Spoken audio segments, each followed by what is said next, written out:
Welcome today. What have we got going on today? We have got so much going on today. We have got the England under-21s versus Toulon under-21s. The final. We also have Scotland v Italy, or Italy v Scotland, the friendly in Italy's Euro 2016 runner. We also have the League One playoff final between Barnsley and also Millwall, and the League Two playoff final between Wimbledon and Plymouth. Stay tuned for all of this and transfer day. Barnsley and Millwall met at Wembley for the League One playoff final, but it was Barnsley who get a fantastic start in 2 minutes with Man United loanee Ashley Fletcher powering beyond the goalkeeper. The game would get even better for Barnsley when in the 20th minute Adam Hammer would score an absolute worldie into the top corner to make it 2-0, and in the 20th minute already seemingly putting this tie beyond doubt. However, Millwall would get back into this game with a scrappy corner was not eventually cleared, and Mark Bevers would eventually power into the net to put Millwall back into the game for 2-1. However, Millwall were definitely pressing, and Abdu had a good chance himself when his ball didn't quite reach the striker. An interesting dive, but nonetheless didn't say 2-1. It really should have gone ahead when an absolute bunch of scrappy clearances and some poor defending led to a really host of chances for Millwall. However, somehow they couldn't put the ball in the back of the net. And they were made to pay only 10 minutes later, as Lloyd Isgrove, the smallest player on the pitch, would head in from a corner to make it 3-1 to Barnsley, seemingly sending them to the Championship. Millwall had another good chance to cut the deficit though before full time, and a great save from the Barnsley goalkeeper ensured it would end 3-1 to Barnsley, who would get themselves promoted to the Championship. Well done to Barnsley. Next we go to the England under-21s in the Toulon under-21 final versus France. They got off to a flying start with Jamie Ward-Prowse's superb ball headed in by Chelsea's Lewis Baker to put England 1-0 up in the 8th minute of the game. France had a couple of attempts with Ricardo Desaulles having a shot saved by Jordan Pickford before England would double the lead with a through ball to Loftus-Cheek, just chipped over the goalkeeper to make it 2-0 within a minute of half-time. In the second half, Jamie Ward-Prowse's free kick just went wide as England looked to threaten to add another one. However, France did have their chances, but perhaps undeservedly got a goal when Abdou Diallo smack into the net. However, it did end 2-1 and England's under-21s did win the Toulon. Well done to them. Scotland won in Euro 2016, but they were still part of preparations as they faced Italy and Italy's preparations for the Euro 2016. Italy got a great start when Eder's ball found Pele, who smacked into the net to make it 1-0 to Italy. It was a really poor performance of Scotland, who only had one decent opportunity when Nasus fed Matt Ritchie, whose shot was just deflected over by Barzagli, and ended 1-0 to Italy. Wimbledon and Plymouth had fought hard to get to the League Two playoff final at Wembley, and Wimbledon had the best opportunities, although Plymouth did start the game off brightly with Carey's shot. However, Wimbledon there with a sliding challenge which somehow didn't end with the back of the net. The first half had been fairly drab, but the second half was nearly an early goal for Wimbledon, which was an own goal by McHugh as his lobbed 30-yard pass nearly found the back of his own net. However, chances kept coming, Carey having a good free kick saved at the other end for Plymouth. The game was fairly 50-50 at this point. However, finally a goal did come for Wimbledon, and it was Lyle Taylor who slid a cross in to make it 1-0 in the 78th minute. This point, Plymouth put 2 men forward, and chance after chance ended up coming up a counter-attack for Wimbledon, and they just couldn't seem to take most of them. Another one-on-one save before once again the influential Taylor putting a cross in to substitute Adirak and Fenway, whose header was palmed over. If putting them more forward wasn't teaching Plymouth another laugh, they were caught out for the third time, but Lyle Taylor lamely injuring himself as he shot a one-on-one.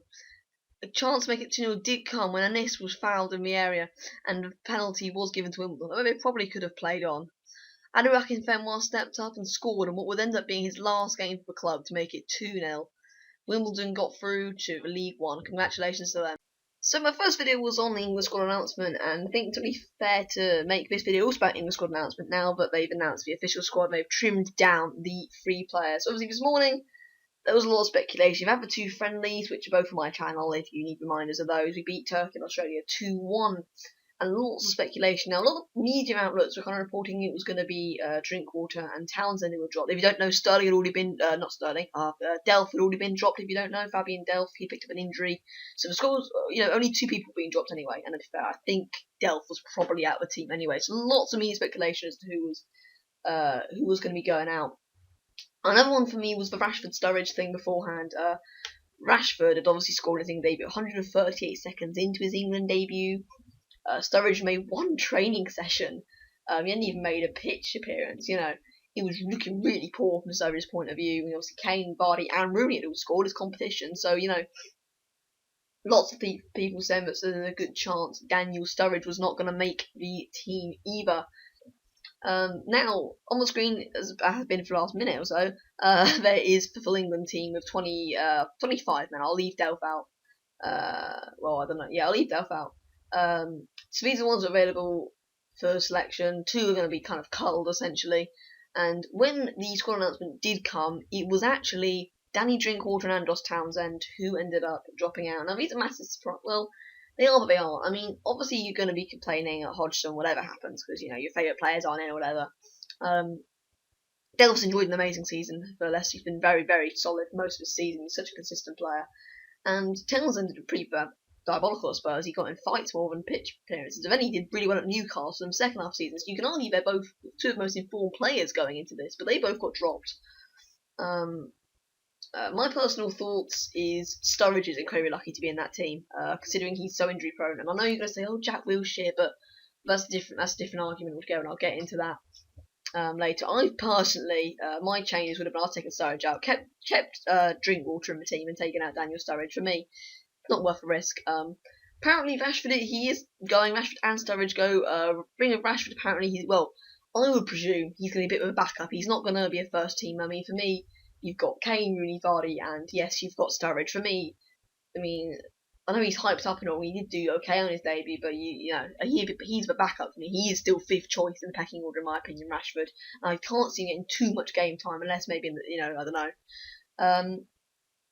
Another player who I think, by the way, is also fairly lucky in my opinion, and I think it's Sol Campbell said this, and I entirely agree, is John Stones is actually quite lucky to be in that team. For me, he's really overrated. I watched the game against Australia. He was pretty poor in that. He missed a decent chance, actually, when it came to attacking. He did okay, actually, defensively wise, then afterwards. But, again, he was poor against Turkey. Like, he's just not consistent. He's not good. I know it's all about youth and stuff, but I feel he's also fairly lucky to be in that. But I guess you could argue what other centre-backs have we got, considering he didn't put Jagielka in the squad, which is a separate mistake altogether. But, so that's been squad. It is decent. Apparently, Townsend was only selected. I'm now going to go into the issues on why they've been taken out of the team. Townsend is a different issue. He was only selected as a backup anyway. Him and Rashford and Delph, all 3 of those are sort of selected as backups anyway, that weren't meant, but they were the original 3 that were going to get dropped. Those are the original 3 Hodgson had in mind when he originally picked the team. However, because of Rashford's form, Rashford ended up kicking Drinkwater out of the team. Drinkwater's very harsh done by. And the reason he took Drinkwater out of the team is he's looked at the central midfield area, and basically Hodgson's kind of thought, we've got Dyer, Milner, Henderson, and Wilshere, all 4 of those, sorry, I can't count. All 4 of those are very good. Is Drinkwater going to have enough space? And I guess, but it's squad depth in it. If we play a 3 midfield, we've only got 1 on the bench, so it is squad depth at the end of the day. But I guess Rooney and even Ali can drop down to CDM or centre mid. But then the Wales squad was announced, by the way. Just a little thing, I've put that up, so I've got spare time to put it up. The Wales squad was announced. A few people got left out. I think Bradshaw's one I know got left out, and Matthews and that lot. But this is the Wales squad in case anyone's interested on the screen. I can't really talk too much about that. But yeah, that's for Euros. Who should be in? Who should be in the team? Who shouldn't be in the team? What do you think of my thoughts on it? I guess I am very biased. I'm the person who thought Theo Walcott should be in the team ahead of Sterling, and Sterling did amazing. So, in the friendly, Sterling did. So I guess I'm wrong most of the time. But anyway, that's this for this England section. It's been 5 minutes. Wow, long.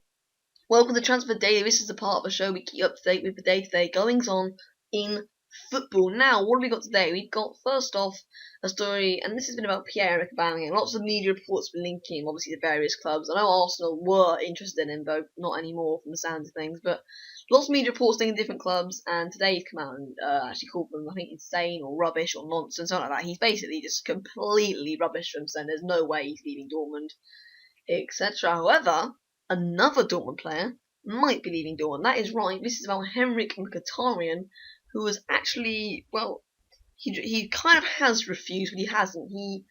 It's a new contract they offered him. His contract expires in 12 months' time, in a year's time.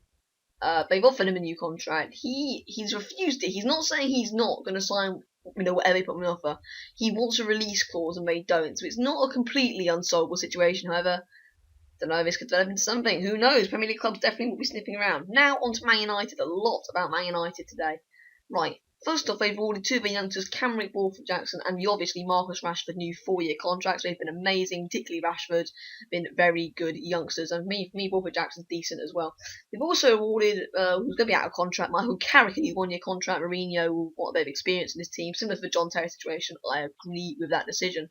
However, they have also told Juan Mata and Daley Blind they are surplus to requirements. They will not be needed at the club, they're not wanted at the club, and they're not part of Mourinho's rebuilding plan. Mata is no surprise to me because Mata and Mourinho had a falling out at Chelsea, but the fact he doesn't want Blind, who's a massive versatility player, is a big surprise to me. I think they should, be reconsidering that, in my opinion.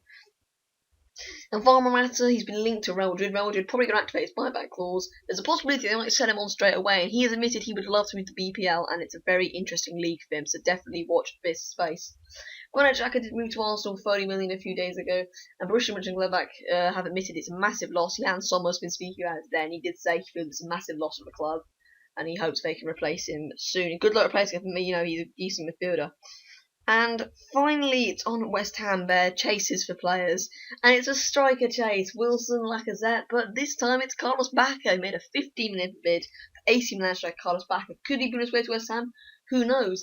And they've also made the inquiry over Olympic Lyon centre-back, Samuel Ntiti. So he's very sought after centre-back, so again, watch this spot. That is all for news today. It's been a much longer video. I don't know how long it's going to be finally, but I'm imagining definitely 10-15 minutes. I'm not sure. But hopefully you haven't bored you to death. See you next time.